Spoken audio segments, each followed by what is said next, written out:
¿En qué momento crees que empieza el declive del Imperio Español y por qué? Básicamente porque todo el mundo se echa encima de España. Cataluña se rebela, luego se producen movimientos independentistas también en Sicilia, incluso en Aragón, Andalucía, etcétera. Y yo siempre lo digo, la conquista de América la hicieron los indígenas y la independencia lo hicieron los españoles, que son los criollos, los hijos de los españoles. El genocidio, por ejemplo, en México no se produce con los españoles, se produce a partir de la independencia de España. Cuando la leyenda negra la crean los dos españoles, como es el padre Bartolomé de las Casas y el secretario Pérez, dice, pues, bueno, si es que básicamente los grandes culpables de la leyenda negra son los españoles. Y por ejemplo, a Hernán Cortés, ¿cómo lo venden? Hernán Cortés lo venden como un genocida maldito. Parece que solo esto aplica con América y nadie habla de es que tiene que pedir perdón Julio César por la conquista, yo qué sé. Por ejemplo, Napoleón, sus guerras provocaron más de 6 millones de personas de la época y lo tienen en Francia como un gran héroe. Por ejemplo, el Islam y Europa es una Europa cristiana gracias a España. España no solo para al Islam con los turcos, que llegaron hasta las puertas de Viena. Europa no es una Europa hereje y hay catolicismo gracias a España. Comentabas antes que la masonería sirve al diablo. ¿Cómo podemos dar pruebas de que esto es así? Hay unas jornadas que estuve viendo sobre los Rothschild y la masonería. Se comprueba un poco a nivel mundial cómo controlan prácticamente todo, desde los medios de comunicación, sobre todo los bancos centrales. El objetivo preciso es acabar con la idea de Dios.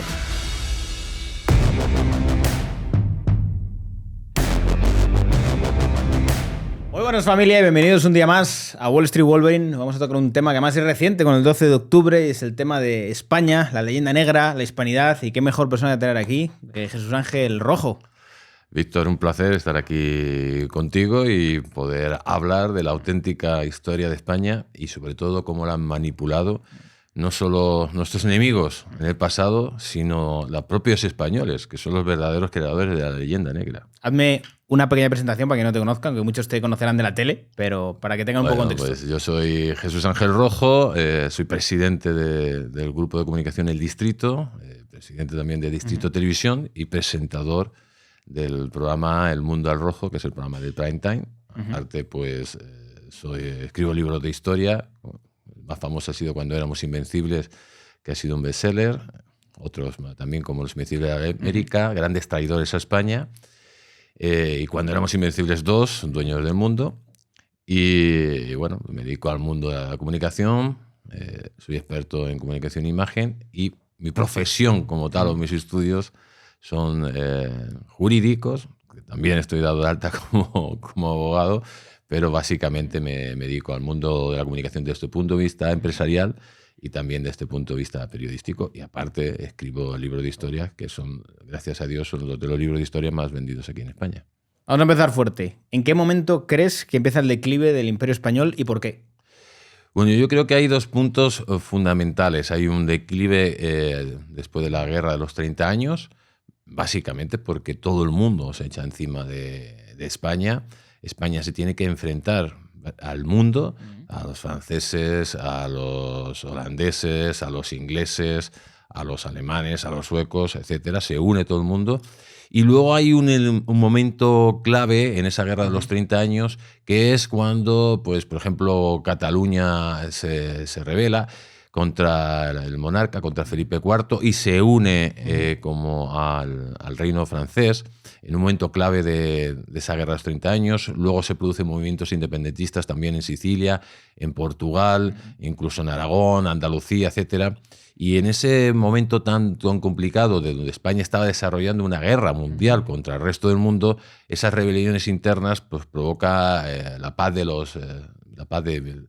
1648 y la pérdida de la hegemonía europea que queda en manos en esos momentos de Francia. Yo creo que eso es un momento muy determinante porque España llevaba un siglo y medio siendo invencible, pero luchando básicamente contra el resto del mundo.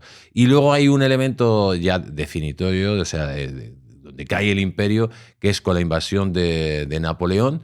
Desgraciadamente España tenía como rey a Carlos IV, un señor que se puso prácticamente de rodillas ante Napoleón. Su hijo Fernando VII era tal para cual, y esa invasión de Napoleón, que supuestamente era nuestro aliado, y que lo que pretendía con sus tropas era conquistar Portugal, lo que conquistó fue directamente el reino de España, pues supuso pues que básicamente Napoleón destrozara España, literalmente.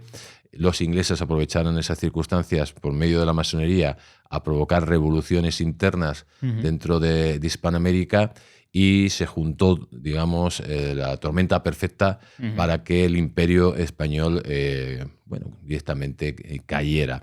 Pero estamos hablando que durante más de 300 años el imperio español fue el imperio global más grande del mundo, y que hasta principios del siglo XIX, pues prácticamente más del 60% del comercio mundial seguía pasando por el imperio español. Pero yo creo que esos son los dos momentos clave del declive del imperio español. Generalmente han coincidido con traiciones. Es interesante lo que comentas, porque al final es como un arma de doble filo. Cuando abarcas tanto territorio, también te la pueden liar por el hecho de tienes tantos frentes abiertos. Es decir, se me pueden rebelar aquí, se me rebelan aquí, y no sabes dónde apagar los fuegos. Exactamente, eso es lo que le pasó un poco a España. Lo que estamos hablando de esa guerra de los 30 años era una guerra pues prácticamente imposible de ganar. ¿Por qué? Pues se estaba venciendo a los holandeses, se estaba venciendo a los suecos, se vencieron a los alemanes, entra en guerra también Francia, y luego entran las rebeliones internas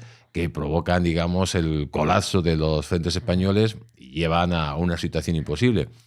Y luego la famosa guerra de la independencia, pues básicamente es un cúmulo de traiciones constantes de nuestros propios gobernantes. Ese ha sido ahí empieza el declive del imperio español, que parte, digamos, al final, sobre todo el problema de España que ha tenido, que cuando ha tenido grandes gobernantes ha sido imparable, pero desgraciadamente ha tenido también un gran cúmulo de gobernantes pésimos. Comentabas antes el papel de la masonería. ¿Qué intereses tenía la masonería en la caída del Imperio Español y cómo actuó para que esto se diera? Bueno, básicamente el Imperio Español representaba a la cristiandad. La masonería es el enemigo acérrimo de la cristiandad. Durante muchísimos años los ingleses han intentado invadir el Imperio Español en América, pues por ejemplo Drake, que fue derrotado, Cromwell con el plan de Signo Universal, que también fue derrotado, intentos de invasiones en Río de la Plata, bueno, el famoso intento de invasión en Cartagena de Indias, siempre fueron derrotados y nunca tuvieron posibilidad alguna los ingleses de tomar territorios al gran imperio español. Entonces los ingleses, ¿qué es lo que se dan cuenta? Que es imposible conquistar ese imperio porque los propios autóctonos salen en defensa de la corona española.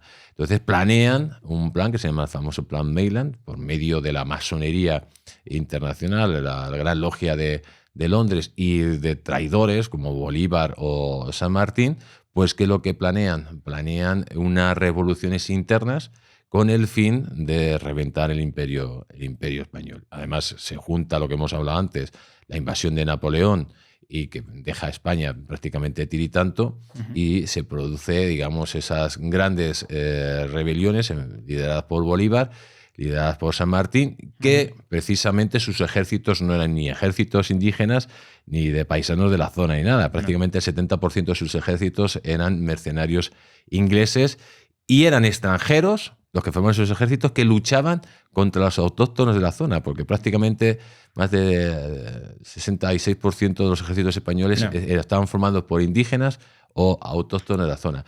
Pero se produce una gran guerra civil. Es una gran guerra civil que tiene como consecuencia pues la balcanización de Hispanoamérica, que Hispanoamérica dejara de depender de la madre patria para que fuera conquistada y balcanizada por la madrastra Inglaterra. A partir de entonces, América, que era la zona más rica del mundo, pasa a ser un conjunto de países balcanizados, divididos, para convertirse en títeres, gobiernos títeres, en manos primero del Reino Unido, luego de los Estados Unidos, y sobre todo, pongamos un ejemplo, ser la zona más rica del mundo a principios del siglo XIX se convierte en una zona pobre. Pues hay guerras civiles, hay dictadores bolivarianos, hay dictadores bananeros, etcétera, etcétera. En definitiva, son países o estados totalmente fracasados a partir de ese momento. Y a partir de ese momento es cuando empieza precisamente la deuda externa de Hispanoamérica, que ahora todavía la tienen. Es en ese momento cuando Inglaterra roba los bancos centrales de Hispanoamérica, se lleva todo el oro y luego encima le pide los pagos de la guerra a esos países que nada más nacer ya tienen una deuda externa imposible de pagar, que hasta entonces, hasta ahora, la tienen acumulada. Eso es muy interesante porque muchas veces cuando hablan lo de devuelvan el oro y estas cosas, es como Bolívar se lo dio a los ingleses, vayan a pedírselo a ellos. Exactamente, Bolívar y San Martín, por ejemplo. El plan Neyland, una cosa que pretendía, por ejemplo, Neyland era el secretario de Estado de la Guerra del Reino Unido y en 1801 realiza un plan que lo aplican en medio de la Guerra de Independencia Española, cuando cogen a San Martín, que era un héroe español, se lo llevan. San Martín es una especie de agente 007 al servicio de la masonería y del Reino Unido. O sea, ese es San Martín. San Martín, el objetivo era primero que tomara el control de las provincias del Río de la Plata, lo toma el control, rompe, es obligado a romper, digamos, las planchas de moneda para que los bancos centrales, digamos, caigan. Se llevan el dinero que había en esos bancos centrales. San Martín tiene que pasar los Andes por medio de la ayuda de los indígenas de la zona, todo igual que lo iba diciendo Neyland. Luego San Martín, una vez que tomara el control de Chile, como decía el plan Neyland, tenía que dividir lo que era la provincia del Río de la Plata en dos países, que era Chile y la futura Argentina, porque los ingleses no querían que saliera un país bioceánico, que tuviera costas de los dos océanos. Luego, a partir de ahí, San Martín se va a Lima con la armada inglesa y llega a Lima, presuntamente, a liberar Perú, o el virreinato de Perú, cuando es un ejército extranjero y los propios peruanos están en contra de esa independencia. Vemos claramente que San Martín, una vez que cumple el objetivo, abandona la política, se va de la política y se retira.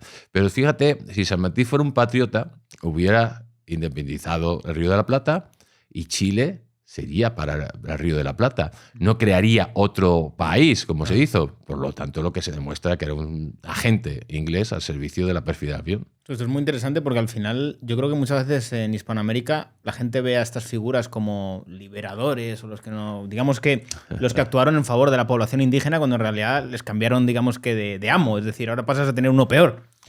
Bueno, uno peor, ¿no? Infinitamente peor. Estamos hablando que los indígenas tenían sus propios fueros, estaban protegidos por la corona. Los indígenas en esas guerras de independencia apoyaron directamente a la corona y los ejércitos realistas estaban formando prácticamente por indígenas o mestizos.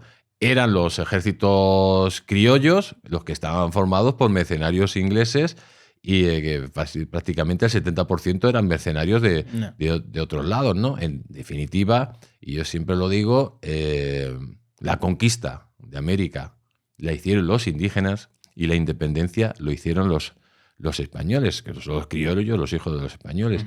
Y esa es una realidad. Y a partir de entonces, los indígenas no solo pasaron de perder sus famosos fueros y su protección, porque como las nuevas repúblicas decían que todo el mundo tenía que ser igual, pues básicamente lo que hacen es decir, todo el mundo somos iguales, perdéis los fueros y a partir de entonces empiezan a aplicar leyes que les roban las famosas tierras y a partir de entonces se producen los famosos genocidios. O sea, el genocidio, por ejemplo, en México no se produce con los españoles, se produce a partir de la independencia de España. Y luego hay otro genocidio a los indígenas, que es el famoso en Argentina. De hecho, en Argentina se pagaba por cada indio que se mataba, se pagaba una cantidad de dinero y hasta a principios del siglo XX presumían en los libros de historia de haber exterminado a los indígenas. Entonces, lo que no se entiende que ahora vengan con esta historia. Y que además luego es bastante irónico porque, no sé, ves al mismo Maduro que idolatra a Bolívar, que dice que está en contra del imperio cuando realmente su ídolo sirvió al imperio, por así decirlo, ¿sabes? En el sentido de, joder, estaba con los ingleses. Perfecto. Mira, además Bolívar, que era un agente inglés, que actúa al servicio de Inglaterra, que fue echado a patadas, por ejemplo, de Perú, porque quería ser un dictador al estilo Napoleón. O sea, no hizo ninguna liberación en ningún sentido. De hecho, se crea la Gran Colombia, y es que la propia Venezuela no se independiza de España. Se independiza poco después de Colombia, que eso no lo cuentan, ¿no? Pero es más, Bolívar, cuando terminó estaba prácticamente muriendo, se arrepiente de todo lo que hizo. Dijo que hemos arado en el mar. Se arrepintió.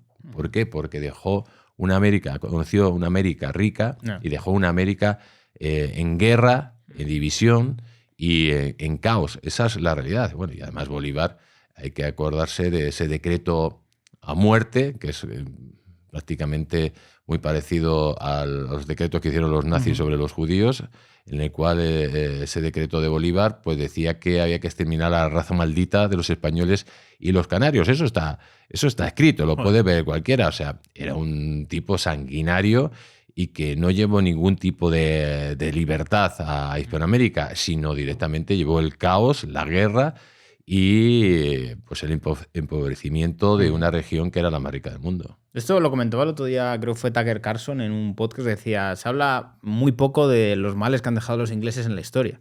Nadie habla de ellos, ¿sabes? Como parece que todo está preparado para... Los españoles son muy malos, han hecho cosas muy malas, pero nadie habla de lo que han hecho los ingleses. Exactamente, es que a los españoles nos han cogido como los tontos útiles. Pero es que es normal, o sea, cuando la leyenda negra la crean los dos españoles, pues, como es el padre Bartolomé de las Casas y el secretario Pérez, pues, y luego además tú ves que a partir de las mentiras que crean otros, pues esa leyenda negra, determinadas ideologías, sobre todo el nacionalismo y el marxismo, la utilizan para reventar nuestra historia y para reventar nuestra civilización.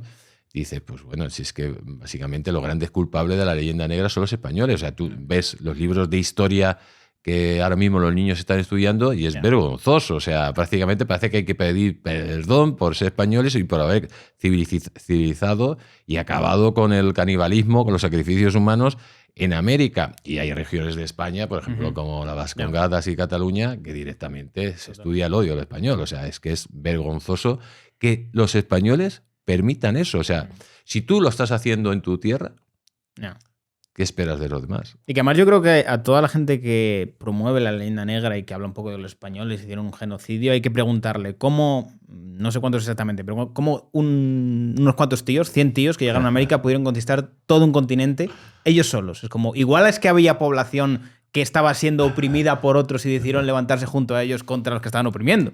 Igual es eso, no sé. No, básicamente, o sea... Por ejemplo, si nos centramos en Hernán Cortés y Pizarro, que conquistaron los dos principales imperios.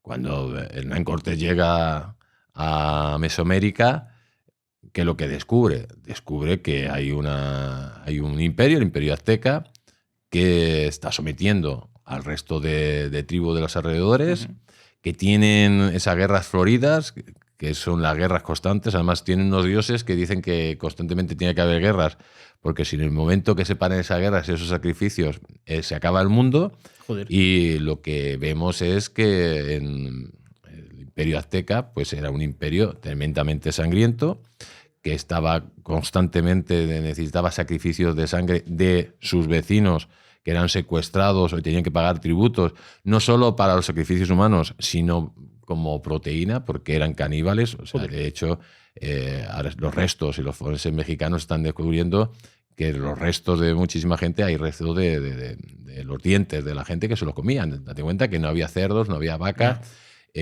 prácticamente no tenían proteína, y la proteína humana era el ser humano. De hecho, estamos viendo que estos tipos, en un momento determinado, está la matanza que están haciendo de las tribus cercanas. Para que te hagas una idea, hablamos que una ciudad grande en Mesoamérica podía tener 15.000, de entre 10.000 y 15.000 personas. Y los sacrificios humanos pues hablan desde 20.000 personas al año a 80.000, algunos autores. O sea, hay que meterlos. Se estaban liquidando 2 ciudades o 3 ciudades al año, ciudades grandes. O sea, eso era un holocausto que iba a colapsar. O sea, iba a colapsar porque era imposible que se pudiera permitir. ¿Qué es lo que sucede? Llega Hernán Cortés y se alía con todas estas tribus sometidas por el totalitarismo y por el terror azteca, las lidera y acaban con el terror azteca. Yeah. Entonces, lo que hace Hernán Cortés, lo que hacen los españoles, es liderar una gran rebelión indígena contra unos tipos que eran unos sanguinarios. O sea, reivindicar al imperio azteca, que era caníbal, que hacían sacrificios humanos y que hicieron tal holocausto que estaba a punto de colapsar la propia civilización que tenían alrededor. Yo creo que es como si quien reivindica a Stalin o a Hitler es una persona o que desconoce la verdad o directamente es un enfermo, un resentido social. ¿Qué le dirías a la gente que dice que los españoles llegaron con armas ahí, que consiguieron eso porque tenían pistolas, esas cosas? Bueno, es totalmente absurdo. O sea, lo que los españoles, estamos hablando, por ejemplo, de arcabuces de la época que para disparar uno tardabas 15 minutos entre tiro y tiro. Las grandes armas de los españoles, pues sí, se puede hablar de los caballos que llevaban, de las armaduras y que también llevaban hierro, porque hay que recordar que cuando España llega a América están en la edad de bronce, o sea, están retrasados prácticamente 2000 años. España hace que América pase de la edad de bronce a la edad moderna en prácticamente 50 años. No conocían la rueda. Es una cosa importante. Por ejemplo, no tenían pues grandes barcos como podían tener los españoles, pero efectivamente estamos hablando de unas cantidades, unos contingentes militares muy pequeños con respecto a las hordas de los imperios que había allí. O sea, estamos hablando que, por ejemplo, la batalla de Otumba, Hernán Cortés se enfrenta con el ejército prácticamente moribundo, unos 500 personas heridas y sus aliados chacaltecas, se enfrentan a 100.000 indígenas y simplemente pues una operación, digamos, casi milagrosa. Hernán Cortés es capaz con sus capitanes de asaltar, de poder salir del cerco que le tenían esas hordas de indígenas, coger al jefe indígena, quitarle pues el estandarte y que se rindieran, ¿no? O sea, solo se puede concebir la conquista de América, primero con el apoyo de los indígenas a los líderes militares españoles, tanto a Hernán Cortés como Pizarro, y sobre todo a genios militares como Hernán Cortés o Pizarro, y que se dieron una serie de milagros y de circunstancias increíbles en la historia mundial. Yo creo que son las grandes gestas de la historia universal, le hicieron nuestros héroes, y sin embargo pues la historia han pasado casi como criminales, cosa que por ejemplo no ha pasado con Alejandro Magno, Julio César, y las gestas que hizo Hernán Cortés o Pizarro están al mismo nivel o más de ellos. O Blas de Lezo también, por ejemplo, que no se habla tampoco mucho de él. Es sí. Al que si estuviera en el lado de los ingleses tendría muchas películas ya. No, por supuesto. Pero bueno, es que el propio Blas de Lezo, al lado de la gesta que hace Hernán Cortés, no tiene paragón lo que hace Hernán Cortés. O lo que hace Pizarro, que yo creo que es todavía superior a lo de Hernán Cortés, porque Pizarro toma el control de un imperio como el azteca, que, digamos, era muchísimo más potente que el imperio mexica. Pero bueno, se dan un poco las mismas circunstancias, ¿no? Yo lo que muchas veces me planteo es, claro, hay que poner en contexto de que esta gente llega a América sin saber que iba a llegar muy bien a lo que se iba a encontrar, y tienes que, sobre el terreno, planear lo que hacer sin tener los recursos a lo mejor que podrías querer tener en España, ¿sabes? Entonces, sobre el terreno tienes que ir planeando de, vale, tengo que enfrentarme a estos, ahora tengo que enfrentarme a estos, ahora tengo que hacer esto, y no conoces el terreno, por así decirlo. Tienes que hablar con gente que no te entiende, la gran mayoría, e intentar coordinar a gente que no te entiende, ¿sabes? Por supuesto, la verdad que Hernán Cortés, por ejemplo, en su conquista tuvo una pieza clave que es Doña Marina o Malinche, ¿no? que es la que le explica la situación sociopolítica. Y luego Hernán Cortés no fue solo un gran militar, fue un gran diplomático y una persona que analizó las circunstancias de una forma increíble para, con un ejército minúsculo, meterse directamente en territorio totalmente hostil y ganar la batalla, y no solo ganar la batalla, sino poner de su lado a todos esos pueblos que en un momento determinado podían tener miedo a irse con los aztecas. Él lo consigue, que yo creo que es una obra majestuosa de diplomacia lo que hace Hernán Cortés. Tú que has estado mucho en Hispanoamérica, ¿qué sensación tienes en la población cuando hablas de estas cosas? Pues mira, recientemente he estado en Perú, y en Perú he visto pues, dos zonas muy diferentes. Por ejemplo, en Lima, mucho más abierta digamos, a la unión, a la recomposición de lazos con España y con su propia historia. Y luego ves una zona, por ejemplo, como Cuzco, que pues, tienen un chauvinismo absurdo y hacen una reivindicación de los incas sin tener en cuenta el lado español. O sea, de hecho, parece mentira que te tengas que recordar primero que Pizarro entra en Cuzco, aclamado por la nobleza incaica, que Atahualpa es un invasor que viene de Ecuador precisamente al imperio inca, y que, bueno, que los incas no son derrotados, sino que se transforman su poder y forman parte de la nobleza luego gobernante. De hecho, Pizarro se casa con princesas incas. Su hija es la primera noble mestiza, que es doña Francisca Pizarro Yupanqui. En definitiva, los incas pasan de tener el control absoluto a formar también parte de esa nueva sociedad y del poder con los acuerdos que llegan con la corona española.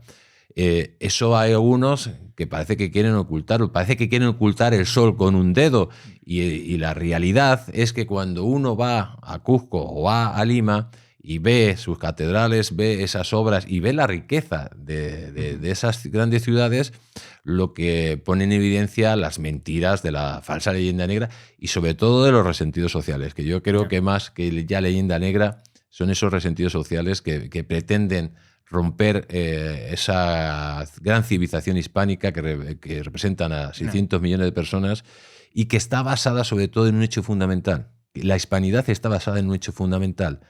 A nosotros no nos une la raza, no nos une, digamos, que seamos todos blancos o todos negros o todos indios. Nos une el espíritu de unión de todo lo que representa la hispanidad. Nos une ese espíritu de lazos de sangre, pero sobre todo de vivir de una forma diferente, de morir de una forma diferente con respecto al mundo. Así es el mundo hispano. Algo diferente, unido, sobre todo por esos lazos de espiritualidad que es lo que representamos. O sea, que digamos que tienes la sensación de que hay una parte de la población que lo que hace es renegar de la herencia hispánica y quieren volver como a lo previo. No, es que vosotros hiciste mal, yo quiero hacer como honor a los incas o a quien tocara. Exactamente, o sea, es lamentable. Pero bueno, el caso más claro lo vemos, por ejemplo, con la presidenta de México, la señora Sheinbaum Pardo. Hay que recordarlo, que hace una reivindicación casi grotesca del mundo azteca. Hablan de los pueblos originarios, perdona, si es que los aztecas llevaban 200 años allí, no llevaban mucho tiempo. Los aztecas echaron a otros pueblos originarios, los pueblos originarios no los aztecas. Pero claro, reivindicar el canibalismo, reivindicar los sacrificios humanos, es casi un insulto a la inteligencia y resulta obsceno. Hay que recordar una cosa muy importante. La palabra caníbal viene de los indios caribe. Cuando los españoles llegan y se encuentran con los indios caribes en las islas de las Antillas, les llaman caníbales precisamente de la desviación de la palabra indios caribes, ¿no? Pero cuando llega Hernán Cortés, que luego se ha descubierto, pues ve las torres de cráneos que ahora se han descubierto, se están descubriendo pues, el canibalismo que existía y las grandes matanzas que estaban haciendo los aztecas a los pueblos que ellos dicen originarios, o sea, al resto de mexicanos actuales. Y una cosa muy importante, o sea, es que México no existía en esa época. Quien crea México es Hernán Cortés. México tiene dos padres, uno es Hernán Cortés, otro es Malinche, y de ahí nace México. Y México, por ejemplo, no reivindica a Hernán Cortés, que lo tienen casi como un bandido, a Malinche como una traidora, y reivindica a tipos como Pancho Villa, que eran auténticos criminales y que hasta el Banco de México ha reconocido que ha sido el mayor ladrón de la historia de México. O sea, ¿Y en qué lo reivindican? pues lo reivindica como padres de la patria, cuando viene un bandido que destrozó México. Cuando un país reivindica a bandidos en vez de los verdaderos padres de su formación, pues lógicamente es un país como México, es un país a medio construir, un estado fallido, controlado por los narcos y controlado por el comunismo y el cártel de Puebla. Y por ejemplo, a Hernán Cortés, ¿cómo lo venden? Hernán Cortés lo venden como un genocida maldito. De hecho, Hernán Cortés, sus restos los querían saquear ese indigenismo árabe pro, muy cercano al marxismo, y está ahí en una pequeña iglesia, que no vamos a decir el nombre para ver si alguien va a ir a sacar los restos y tirarlos por ahí. En Cortés lo ponen como un auténtico criminal en México. Pero aquí en España, acuérdate cuando en ese programa de televisión preguntan por Hernán Cortés y sale una conocida periodista y dice que es un criminal y un genocida. O sea, y luego sale Margallo y reivindica la figura de Hernán Cortés. O sea, Hernán Cortés es una figura a nivel universal, como puede ser Julio César o Alejandro Magno. Y no solo eso, es que Hernán Cortés quería México y construye el México actual, las bases del México actual, hasta tal punto que deja su vida por México, porque no solo hace la conquista del Imperio Azteca, que se resumía en la gran ciudad de Tenochtitlán, sino que luego hace directamente muchísimas expediciones que suponen pues el conocimiento, por ejemplo, de la Baja California, etcétera, etcétera, etcétera. O sea, Hernán Cortés es un fuera de serie. Esto que comentas, sobre todo el tema de los pueblos originarios, es súper curioso porque solo aplica con Américas. Como, ¿qué pasa? No había pueblos originarios en toda la historia de Europa, no estaban los visigodos, los fenicios. O sea, parece que solo esto aplica con América, como si hubiera un inmovilismo de no, en Europa no ha habido 500 pueblos distintos, los romanos, lo ha pasado todo el mundo por ahí. Y nadie habla de es que tiene que pedir perdón Julio César por la conquista, yo qué sé. Los galos, por supuesto. O sea, Julio César hizo barbaridades en la Galia. Por ejemplo, Napoleón le llamaban el carnicero, mató sus guerras provocaron más de 6 millones de personas de la época y lo tienen en Francia como un gran héroe. Y nosotros aquí, pues a nuestros grandes héroes los tenemos escondidos y encima ocultados, no vayamos a molestar. El problema es que España como tal no ha sabido reivindicar su historia. España no solo no ha sabido reivindicar su historia, sino que ha hecho apología precisamente de todas las falsedades que han dicho nuestros enemigos y que siguen diciendo, y eso provoca que el relato, o sea, la guerra cultural, el relato de las palabras, pues queden en manos de tus enemigos. Esto es muy sencillo. Tú tienes muchísimos enemigos, pero tú, lógicamente, tienes tu relato y te defiendes ante ellos. Pero si tú asumes el relato de tus enemigos, estás muerto. Además, un relato falsario y mentiroso. Entonces, España se lo tiene que hacer mirar. Tenemos que tener una educación en condiciones, no la chirigota que tenemos ahora. Te voy a poner un ejemplo para que te hagas cuenta. 17 sistemas educativos no llevan a nada. O sea, por ejemplo, las cuevas de Altamira, que es la capilla Sixtina del arte rupestre a nivel mundial. Solo se estudia en Castilla-La Mancha y en Cantabria. Y en el resto de comunidades se estudia la cueva del tío Paco, la cueva del tío Pedro, etc. No, pero es verdad. Tú preguntas ahora mismo quién es Núñez de Balboa en Madrid y te dicen que es una estación de metro. Y no saben que es el descubridor del Pacífico. Miran los libros de historia y en vez de estudiar los propios ríos, el río Ebro, los grandes ríos de España, te están enseñando los ríos de su pueblo o de la comarca. Bueno, esto es el otro día vi un programa donde, me parece que era en First Day, donde un tipo de Gerona se juntaba con una chica de Castellón y el de Gerona no sabía dónde estaba Castellón y el de Castellón no sabía, la chica de Castellón no sabía dónde estaba Gerona. En definitiva, es que estamos creando un mundo de analfabetos, pero porque interesa a los políticos que cuando menos sepa una población de sus orígenes, además si sus orígenes son grandiosos y tan grandes como fue España, que fue el primer imperio global de la historia universal, pues cuando tú desconoces eso y además tienes como referentes pues una negatividad del país y los quedas en la ignorancia, pues luego llegan personajes como los actuales que gobiernan y es más fácil controlar. Total. Y que luego además tú, por ejemplo, ves a nivel de narrativa que no te hablan del Islam y la expansión del Islam en todo el mundo cómo ha ocurrido. No te ponen a señalar, oye, eso no es una religión de paz, es una religión de guerra y de imposición, o te conviertes o pasan cosas malas. ¿Sabes? Y veo que hay como un blanqueamiento de este tipo de cuestiones porque interesa a nivel político, pero luego en este tipo de cosas como, bueno, tenemos que manipularlo todo, tenemos que demonizarlo y es bastante injusto muchas veces porque hay gente que al haber crecido en el sistema educativo con esta mentalidad, claro, es difícil que a un niño tú le digas que su profesor no le está diciendo la verdad o que el libro no dice la verdad. Para eso tienes que salir de la caja y tienes que hacerte mayor. Efectivamente, es que hasta un hecho muy importante. Por ejemplo, el Islam. Europa no es una Europa, es una Europa cristiana gracias a España. Sí, claro. España no solo para al Islam con los turcos, que llegaron hasta las puertas de Viena, sino que para también... es el Lepanto, ¿no?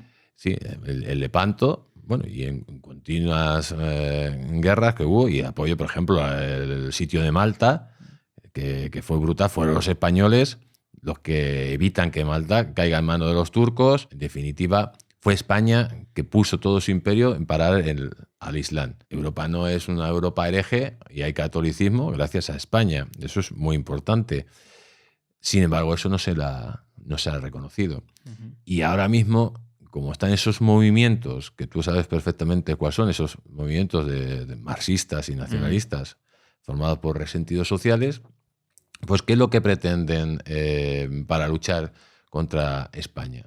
España representa el cristianismo y la civilización cristiana. Para luchar contra la civilización cristiana que tú quieres destruir, vale todo. ¿Y cuál es el mayor enemigo del cristianismo? El Islam. Entonces tienes que blanquear el Islam.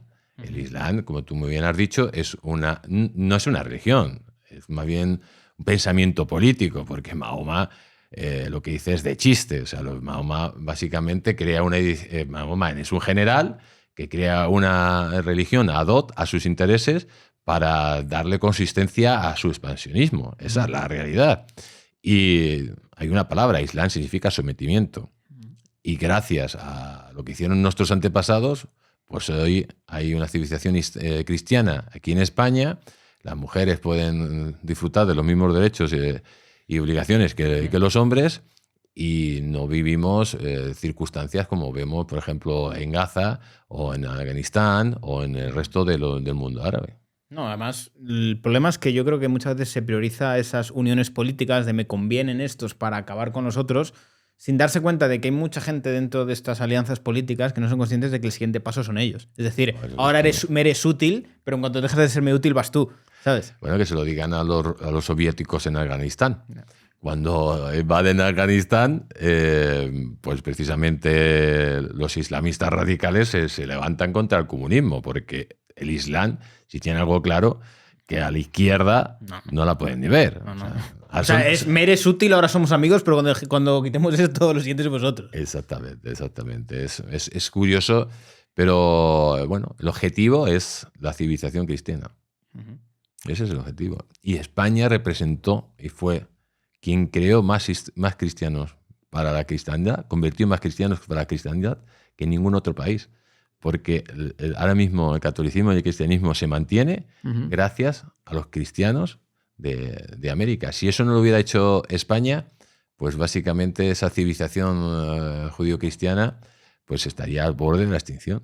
Melón que te voy a abrir. ¿Crees que los ingleses también están luchando por mantener esta cristiandad, aunque sea su manera protestante? Bueno, yo creo que ahora estamos en un momento diferente de la historia, ¿no? En su momento los ingleses, date cuenta que tienen un pensamiento protestante muy contrario al pensamiento católico, pero es cierto que ahora mismo, como ha evolucionado el mundo, hay un pensamiento woke, hay un pensamiento marxista, hay un pensamiento pro-islámico que hace que todo el mundo cristiano, protestantes, no protestantes, tengan que estar unidos de alguna forma para luchar contra lo que nos viene, esa avalancha que nos viene.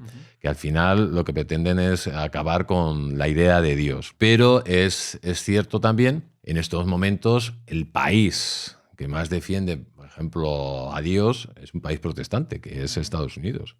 con sus orígenes anglosajones, ¿no? Y países que por excelencia son, digamos, la base supercatólicos como España, ahora están en pleno retroceso. Y hay que ver, por ejemplo, lo que ha pasado en el Vaticano con el anterior Papa, que ha sido un poco ponerse de lado precisamente de los enemigos de la civilización europea y las bases judio-cristianas. Por eso ahora mismo yo creo que ingleses, no ingleses, todos son bienvenidos a la lucha para evitar lo que parece que se quiere hacer, que es el suicidio de Occidente. Y, por ejemplo, con el tema del Vaticano, con el cambio del Papa, ¿notas algo de mejora o crees que el Vaticano sigue sin tener ningún tipo de influencia o sigue vendido a intereses internacionales? Bueno, la verdad que lo que pasó con el anterior Papa, yo creo que es la primera vez en la historia universal que un Papa no cree en Dios directamente, ¿no?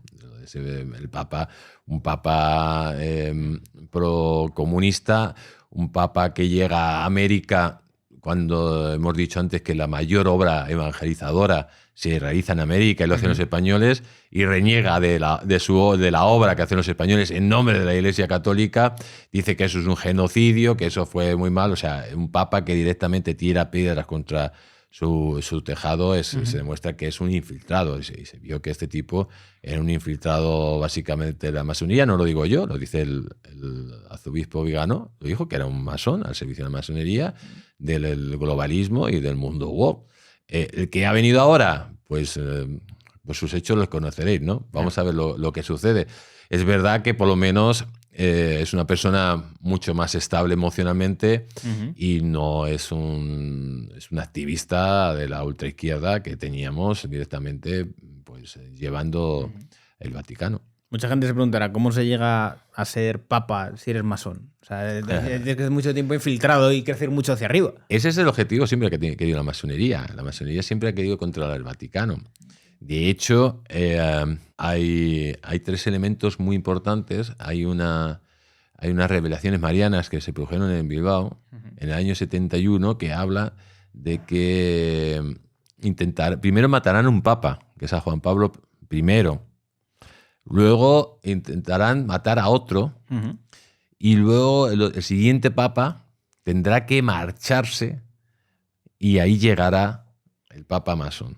Y esas revelaciones que nadie conoce, que se produjeron revelaciones marianas en el año 71 en Bilbao, se han cumplido. Asesinaron a Juan Pablo I, intentaron asesinar a Juan Pablo II, Benedicto XVI se tuvo que marchar porque le amenazaron de muerte, literalmente, le amenazaron de muerte en una operación para acabar con él. De hecho, en esa operación entra Biden, entra Obama, que o te marchas o te mandamos o directamente te colapsamos las cuentas del Vaticano, tiene que dimitir, acuérdate, de una forma. De hecho, cuando dimite, no deja de ser papa, hace como un escrito que se mantiene todavía como papa, como auténtico papa, digamos una fórmula jurídica, y entra este tipo que ya en el 2005 la masonería quiso meterlo y no pudo, y luego lo consiguió.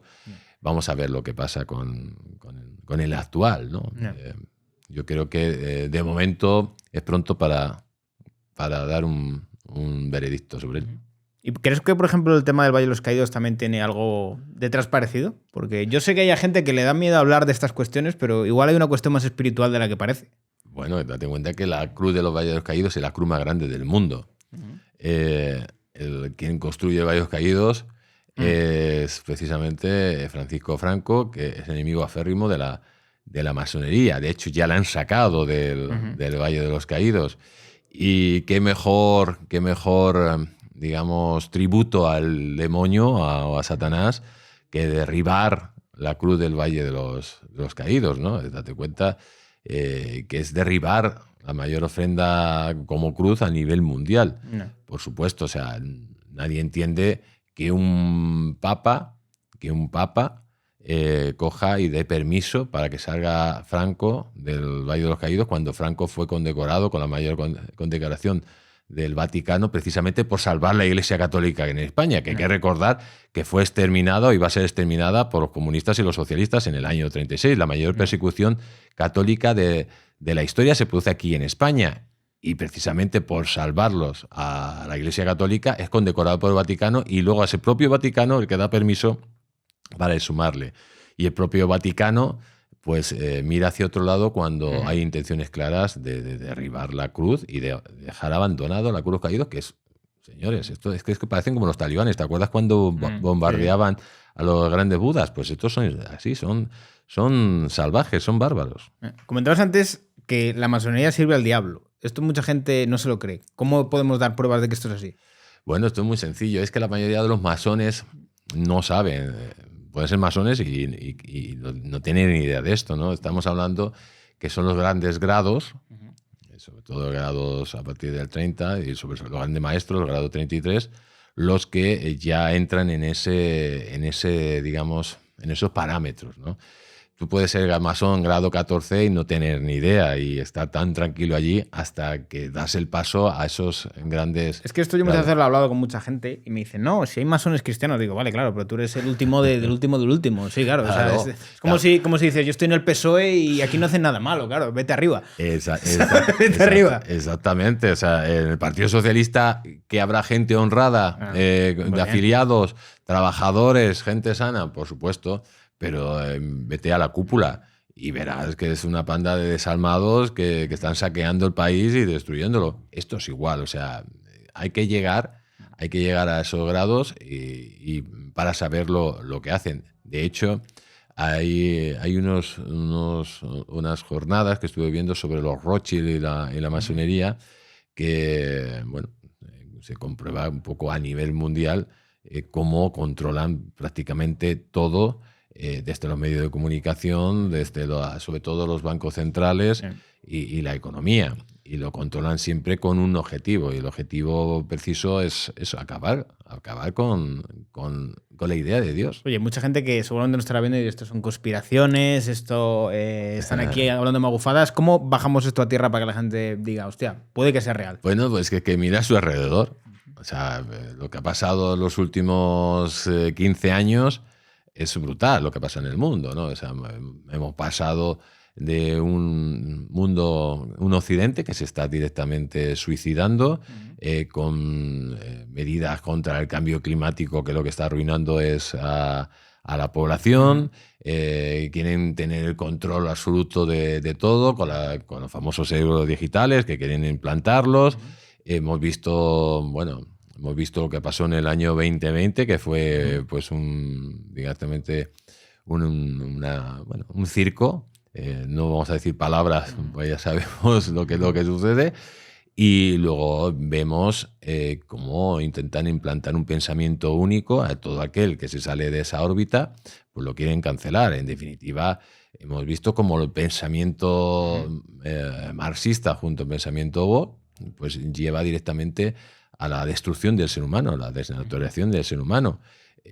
Hay datos objetivos desde el principio a fin que podríamos estar aquí horas y horas develando, pero el primero de todo es el suicidio que se está haciendo de Occidente, destrozando sus propias industrias, porque dicen que hay una emergencia climática. Cambio climático siempre ha habido, pero emergencia climática no. Entonces, eso es un ejemplo de muchos que podríamos poner. ¿No crees que jugando, digamos que en el tablero de ajedrez que hay, tú ves cómo se mueven los ingleses, también cómo se mueven los judíos, cómo se mueven los masones, y ellos juegan un juego como de infiltración, de, digamos que, traición, de ser listos, de saber cómo ir a lo callado por detrás, que el cristiano juega con, digamos que, un límite moral que le impide jugar con esas reglas y por tanto juega con desventaja? Por supuesto. Juega con desventaja y además es que antes tú has dicho una cosa muy importante, que es la clave. Si al cristiano le controlan a su cúpula, entonces está totalmente ya desprotegido. Es que, date cuenta que nosotros en vez de mantener el frente, cada vez vamos hacia atrás, ¿no? En todos los sentidos. Si ahora preguntas, por ejemplo, a los niños a partir de 25 años, muchos ya te dicen, un porcentaje, me parece que son 80%, que dicen que no creen en Dios. Lo están consiguiendo. Es que lo están consiguiendo. O sea, lo están consiguiendo a un ritmo brutal. ¿Y qué es lo que pasa con todos estos elementos extremos que controlan el mundo? pues que al final se han metido en todos los lados. Lo hemos visto cuando hablábamos de la independencia de Hispanoamérica, de las repúblicas hermanas. Se metieron en todos los lados como un virus para reventar.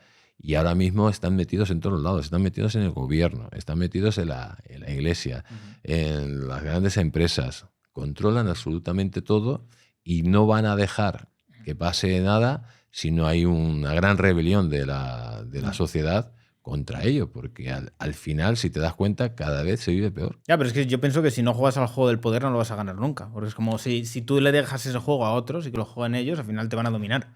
Bueno, yo creo que ha habido un cambio muy importante. Tú sabes que Donald Trump no es masón, ¿no? No lo sé. Bueno, sabes que... ¿Pero cómo sabes si alguien es masón o no? Por ejemplo, Obama, grado 33, masón. Prácticamente todos los presidentes de Estados Unidos han sido masones. ¿Pero cómo se sabe eso? ¿Está apuntado en alguna lista? No, porque lo declaran ellos mismos. ¿En serio? Exacto. O sea, prácticamente me parece que ha habido muy pocos presidentes norteamericanos. Donald Trump no es masón. Y por eso el Estado Profundo ha intentado asesinarle.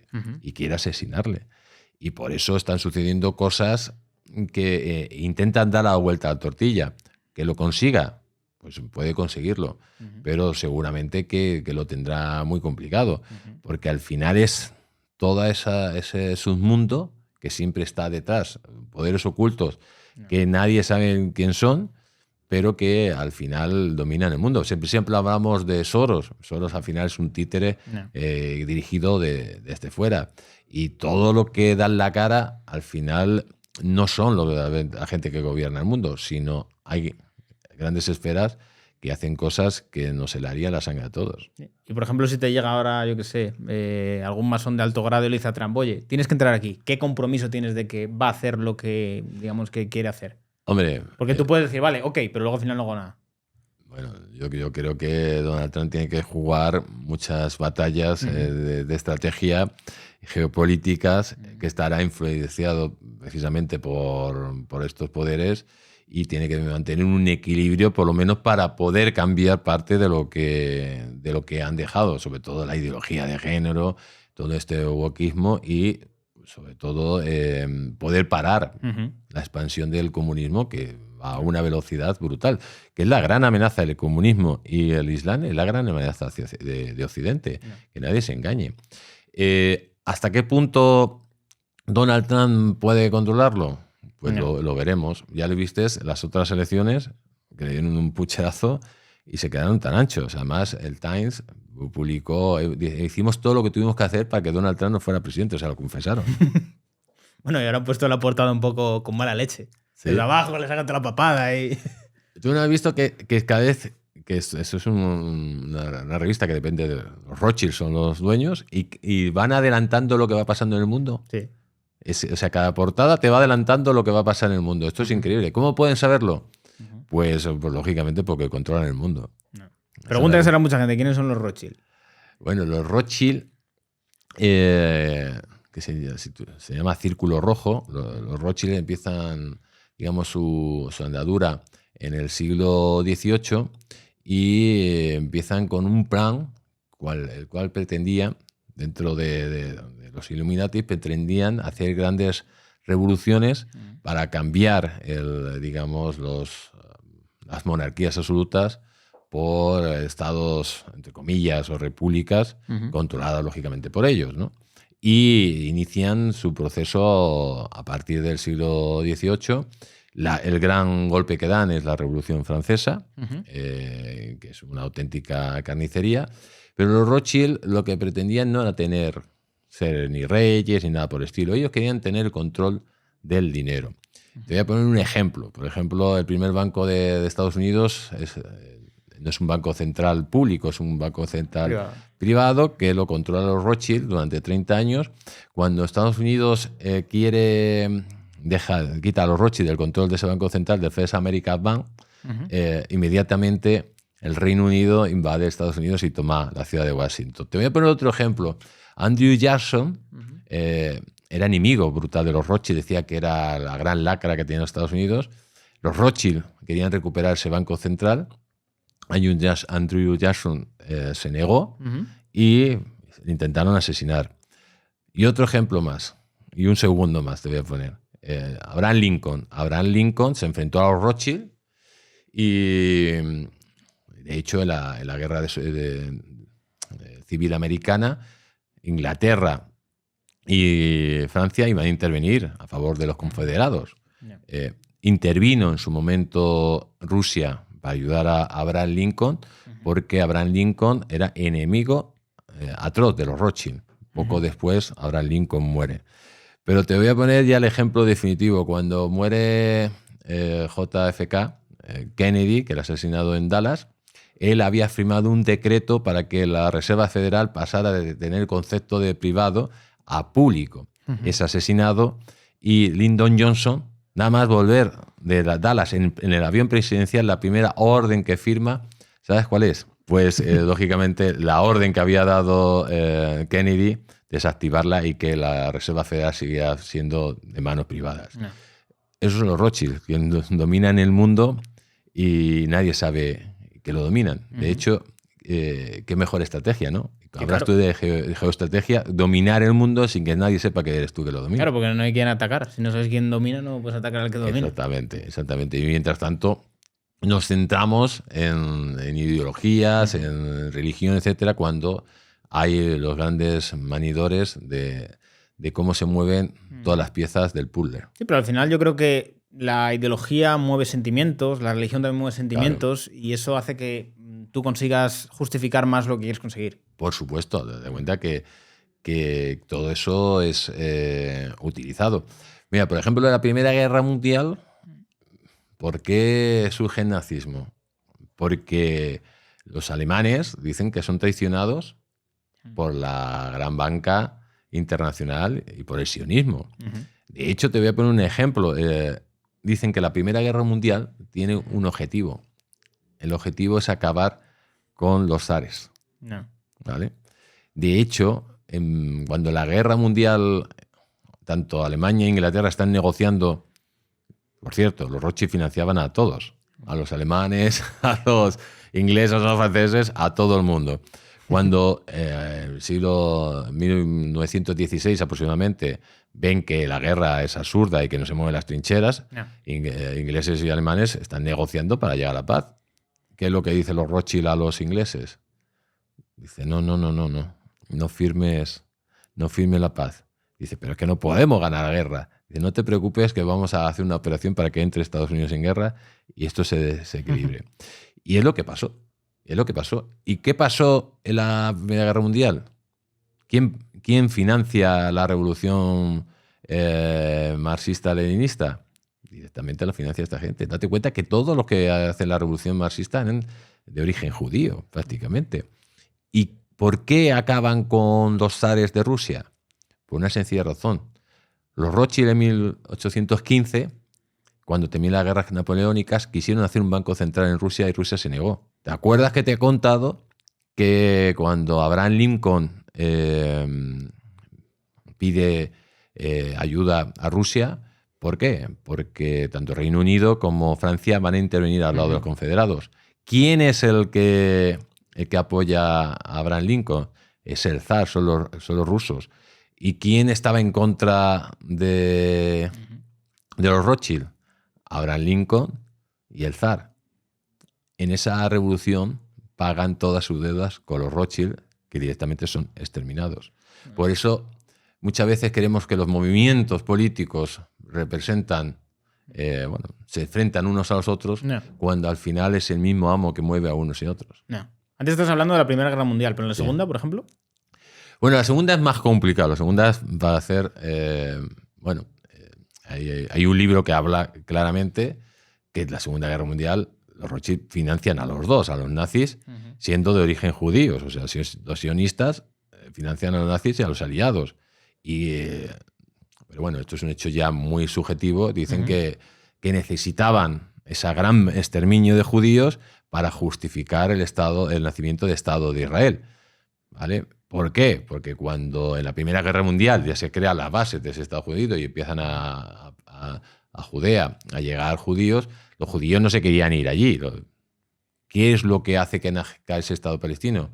Pues ese gran holocausto, lógicamente, hecho por unos animales y unos salvajes y unos asesinos como los nacionalsocialistas, pero dicen que detrás de todo eso podía haber el trasfondo que fuera una mano negra que interviniera, ¿no? Palabra que se oye ahora mucho y que has comentado, sionismo. ¿Qué es esto? Yo creo que mucha gente se quedará con ¿qué es esto de sionismo? Bueno, es que no hay que confundir al judaísmo, que es una religión súper respetable, con el sionismo. El sionismo, ahí sí que juntamos la masonería y lógicamente un lado de la religión. Estamos hablando de cosas totalmente diferentes y digamos que el sionismo sí que puede ser pues, el gran gobernador del mundo, el que mece la cuna de los intereses mundiales. Pero no confundamos nunca el sionismo con el judaísmo y con los judíos, que es una religión. Además, hay que recordarlo, que el cristianismo tiene sus orígenes en el judaísmo y todos nosotros tenemos, yo por ejemplo, mis nombres son judíos, Jesús Ángel. Por lo tanto, hay que respetarlo bien y separar una cosa con otra, ¿no? Porque sionismo, ¿cuál es el fin último, digamos, que de él como concepto? Bueno, el fin último, el sionismo tiene una relación muy, digamos, una síntesis con la masonería, ¿no? Digamos, es el control del mundo, que es lo que llevamos todo el rato hablando. Sí, pero a ver, cuando hablamos de sionismo, yo lo tengo entendido, por lo que sé, pero que es la creación del Estado de Israel y un gran Israel, por así decirlo. Cuando hemos hablado de los Rothschild, eso es sionismo, ¿vale? Cuando hablamos del pueblo judío, hablamos de judaísmo, ¿vale? El objetivo principal, el Estado de Israel. El Estado de Israel puede ser una consecuencia de, pero lógicamente el objetivo es muchísimo más grande y más genérico de algo tan concreto como el Estado de Israel. El sionismo, pues una de las consecuencias ha sido el nacimiento del Estado de Israel. Esa es la realidad. Pero digamos que tiene muchísimas más patas de apoyo a nivel mundial. ¿Por qué crees que la izquierda está en contra de este sionismo, por así decirlo? Siendo de alguna manera un poco contrario con lo que planteamos en el tablero. Mira, ahora mismo la izquierda, bueno, todos son intereses. ¿Quién domina la izquierda mundial? China. China está aliada con Irán, está aliada con Rusia, está aliada con Hezbollah, con Hamas, etcétera, ¿vale? La izquierda, ¿quién la controla? ¿Es internacionalista? Pues básicamente el Cártel de Puebla, que está controlado por China. Y ahora hay un elemento de enfrentamiento, digamos, geopolítico brutal. Israel representa, digamos, los intereses de Occidente y los intereses de este eje del mal los representan Hamas y todo el conglomerado de China, etcétera, etcétera. ¿Por qué la izquierda se ha movilizado de tal forma? Pues por órdenes. No. Siguen órdenes a nivel internacional que necesitan desestabilizar tanto Occidente, porque hay intereses, porque mientras hablamos de lo que pasa en Israel, no se habla de lo que pasa en Rusia, por ejemplo, y no se hablan de otras cosas. Y además demuestran la influencia que siempre ha tenido pues el lado del marxismo para desestabilizar a nivel global a lo que es, digamos, Occidente, ¿no? Siempre ha habido una quinta columna y siempre han estado servicios, la izquierda siempre ha estado al servicio de intereses de países, o en su momento con la Unión Soviética, ahora de China y de todo lo que la acompaña. ¿Crees que España está ya entrando en este grupo de Puebla como ya miembro oficial, por así decirlo? Porque estamos viendo a Zapatero, que le abre un poco las puertas a China en Europa. Zapatero también está abriendo un poco de puertas de Venezuela. Es como que ha sido el intermediario de la llegada tanto de los regímenes comunistas ahí en Hispanoamérica como de China en España. Por supuesto. O sea, España forma parte ya del Cártel de Puebla de lleno. España está colonizada por Caracas. Los datos que estamos viendo es... el otro día salía publicado claramente, por ejemplo, como Koldo iba a hablar con Delcy Rodríguez y decía, oye, que los pagos de PDVSA a los dirigentes socialistas no lo hagas por medio de Aldama, que lo hagas por medio de otra persona. Yeah. Hemos visto la trama del fuel. La trama del fuel son 250 millones del cupo del petróleo venezolano para que Pedro Sánchez, presuntamente, vamos a decir, fuera ese líder de la Internacional Socialista. Y luego hemos visto, por ejemplo, como la señora Pano, que formaba parte de esa trama, entraba con bolsas llenas de dinero a Ferraz. El Pollo Carvajal ha hablado claramente que Zapatero formaba parte de la estructura criminal de Venezuela y que tenía una red financiera internacional por medio de testaferros y empresas pantalla, en la cual cobraba periódicamente del gobierno de Maduro, incluso la famosa mina de oro. Podría estar el dinero llegando por esas circunstancias, aparte que también le entraba dinero de PDVSA, también presuntamente. De hecho, lo último que se sabe es que la DEA habría averiguado la ruta del dinero de Zapatero, que pasaría por una serie de empresas pantalla, en las cuales estarían conectadas con organismos como fundaciones o consultorías, todas ligadas a Zapatero, y por medio de entidades en Panamá, Suiza y determinados países fiscales, pues utilizarían empresas pantallas para que ese dinero llegara a Zapatero. De hecho, a Zapatero en el 2011 tiene un patrimonio de 32.000 euros y ahora tiene palacios, tiene chalés de superlujo, tanto en Madrid como en Lanzarote, etcétera, etcétera. Ha multiplicado su patrimonio por un 90%. O sea, no un 90%, 90 veces tiene más de patrimonio. Yeah. Hasta el punto de que ha vendido un chalet por 2 millones de euros y se lo han pagado en cash. O sea, eso, cuando tú vas al Ramas y no puedes pagar más de 1.000 euros en efectivo. Nadie le inspecciona. O sea, es que es blanco y en botella. Hemos visto cómo Marlaska liquida el Oconsur y los narcos ahora mismo tienen una base tranquila en el campo de Gibraltar. En definitiva, o sea, lo que vemos es que es un gobierno que está colonizado por una organización criminal que gobierna Venezuela. Y es que es blanco y en botella. Ahora se le han abierto las puertas a China, ahora China se está quedando con todas las empresas energéticas españolas, a las constructoras chinas se les ha metido de lleno, tenemos a Huawei controlando las telecomunicaciones. En definitiva, España se ha convertido directamente en una colonia del cártel de Puebla y de China. ¿Crees que con la operación de Trump en Venezuela podría hacer un efecto en cadena que vayan cayendo las piezas? Pues yo creo que sí, es evidente. O sea, cuando Trump acabe con Maduro y se abre la cloaca que hay, no solo va a afectar a España de lleno, o sea, eso va a ser un tsunami, cae Zapatero, cae Sánchez, de una, va a afectar a Europa, porque también el Cartel de los Soles ha comprado voluntades en Europa, va a afectar a los demócratas. Hay que recordar que el Black Lives Matter fue financiado desde Caracas. Va a afectar al Cártel de Puebla, a Cuba principalmente, que caerá también Nicaragua y pondrá sobre todo a México, a Simbaum, contra las cuerdas, porque se quedarán respaldos. O sea, si Donald Trump acaba con la cabeza de la serpiente, yo creo que tendremos un mundo muchísimo mejor.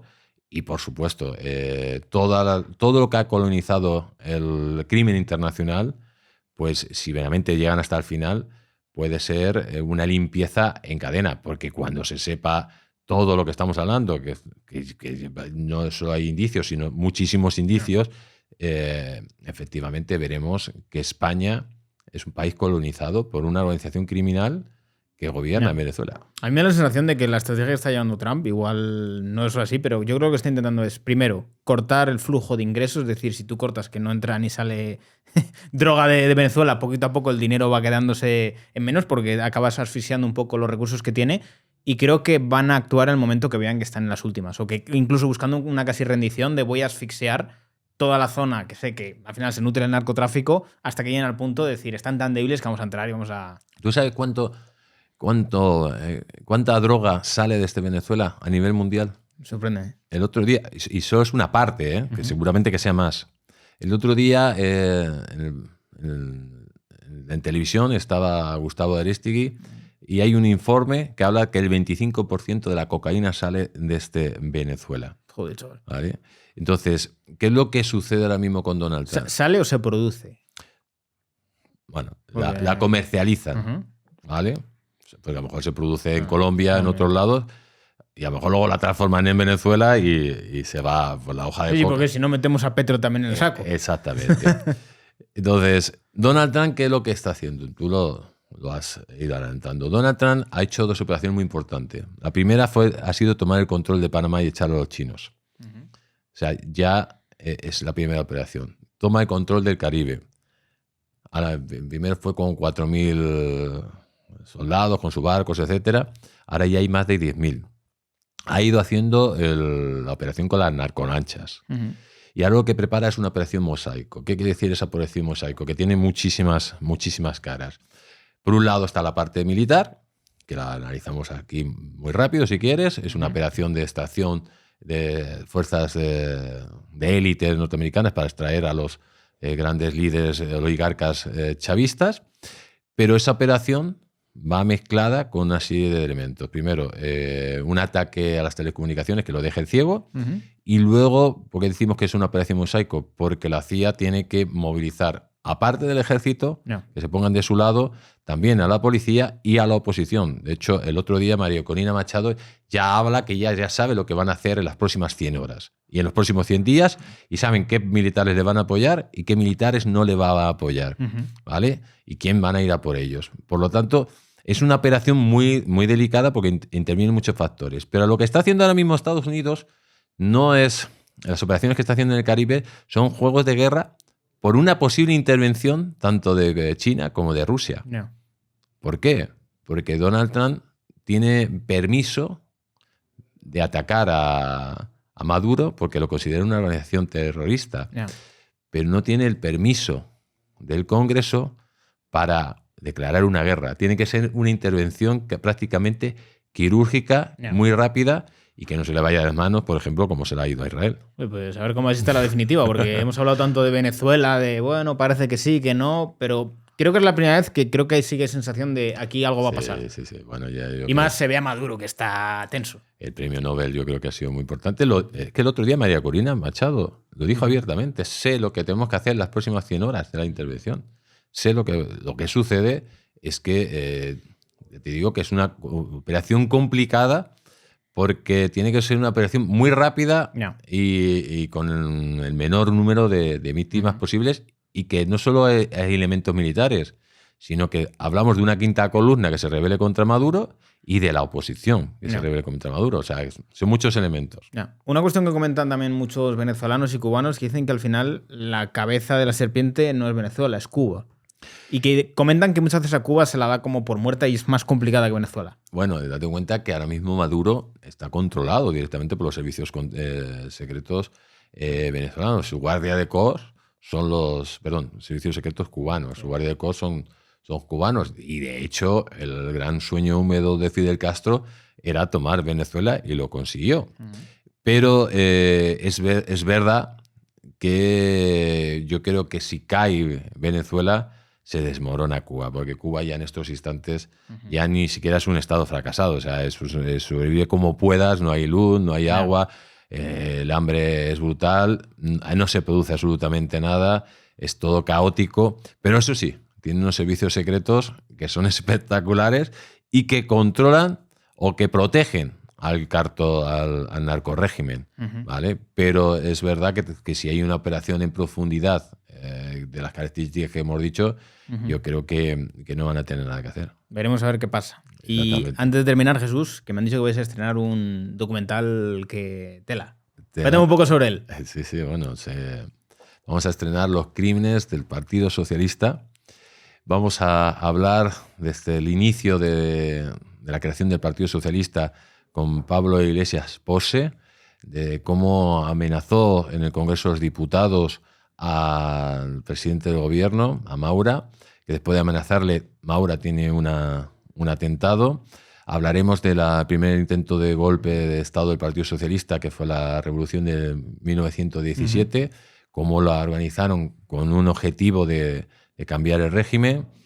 Hablaremos de cómo llega esa república, de la quema de Iglesias y la participación del Partido Socialista, del golpe de Estado del 34, que da el Largo Caballero, esa figura que tanto reivindica a Pedro Sánchez Pérez Castejón, Y luego pues continuaremos con el pucherazo que dan en febrero del 36, el Frente Popular, y cómo en 4 meses se producen 400 asesinatos políticos provocados directamente por el Partido Socialista y sus socios, con los paramilitares socialistas matando a diestro y siniestro, cómo intentan matar, y matan directamente, matan al líder de la oposición, en este caso a Calvo Sotelo, que es la gota como el vaso, y como el líder de la CEDA dice que cuando se levantan ya los militares a la desesperada, porque es a la desesperada, y de hecho el golpe fracasa, como el líder de la CEDA dice que hay media España que se resiste a ser asesinado por parte de la otra media España. Hablamos de las checas, del terror rojo, como hicieron la mayor persecución de católicos de la historia universal, como se hizo el gran genocidio de Paracuellos. Hablamos del robo del Banco de España, el mayor robo de la historia de España, hecho por un tal Negrín y toda la patulea socialista. Hablamos del Vita. El Vita es el mayor tesoro de la historia universal, robado. Hablamos que, si lo transformamos ahora mismo en valor, son 12.000 millones de euros que robaron los oligarcas socialistas para vivir como marajás. Obras de arte, joyas, cuadros de gran valor que empezaron a robar desde minuto 1 a las personas para buscarse un futuro, como a cuerpo de rey.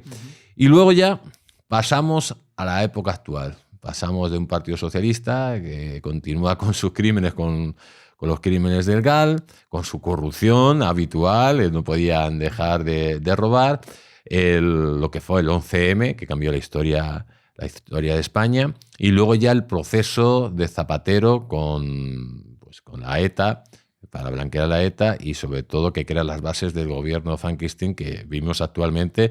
Y terminamos, lógicamente, con el escándalo constante que vive España, con un presidente del gobierno, con la mujer imputada, procesada, con el hermano procesado, con el fiscal general procesado, con su secretario de organización en la cárcel, con su anterior secretario de organización imputado, con su mano derecha, Coldo, imputado, con más de 50 altos cargos socialistas imputados, y con un país prácticamente fracturado y al borde de lo que pasó precisamente en el año 36, porque este señor lo que busca es la confrontación, la división y el odio, y para eso pues está lanzando esos mensajes que todo el mundo sabemos de división y sobre todo de sectarismo. Cuéntame cuándo lo estrenáis. Lo vamos a estrenar el día 20, lo anunciaremos lógicamente en la televisión, en los medios de comunicación, en el Palacio de la Prensa y en la Gran Vía, a las 8 de la tarde, y bueno, pues será un evento donde todo el mundo está invitado, y no solo lo estrenaremos en el cine ese día, sino que habrá más reposiciones para que la gente lo vea. Es un documental que ya te adelanto que es espectacular, con un ritmo vibrante, y sobre todo va dedicado a Pedro Sánchez, que no decía que quiere memoria histórica. Pues vamos a darle una sesión de memoria histórica para que sepa la gente la verdadera historia del Partido Socialista, un partido que ha dejado un legado de sangre, de crímenes y una historia negra, no, lo siguiente. Qué bueno, Jesús. Muchísimas gracias por prestar también al podcast, que hemos tocado muchos temas muy variopintos. Sí. Y nada, dejaré también sus libros ahí en la descripción, que los tenéis por aquí. Y nada, muchísimas gracias. Mucha suerte también con el documental. Yo creo que es muy necesario también, porque estas cosas no se cuentan en los institutos. O sea, pues no, se cuenta otra historia. No te cuentan mentiras. Sí. Igual, mira, sí que igual que hablábamos de la historia de España, cómo la han manipulado, claro. El Partido Socialista, lógicamente, ha generado una historia falsaria para ocultar sus delitos. Pero lo peor de todo no es que lo oculte, es que encima presume de ellos. O sea, es que... los honran. El otro día, en el año 21, Sánchez hace un discurso pues reivindicando a Largo Caballero, que fue el responsable del genocidio de Paracuellos, en definitiva. Esto es un escándalo lo que estamos viendo en este país.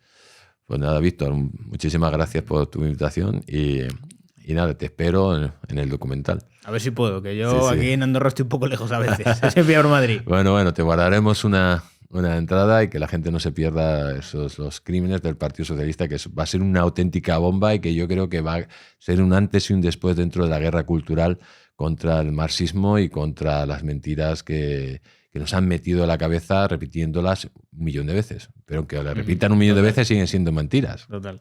Muchísimas gracias, Jesús. Y nos vemos en el próximo podcast.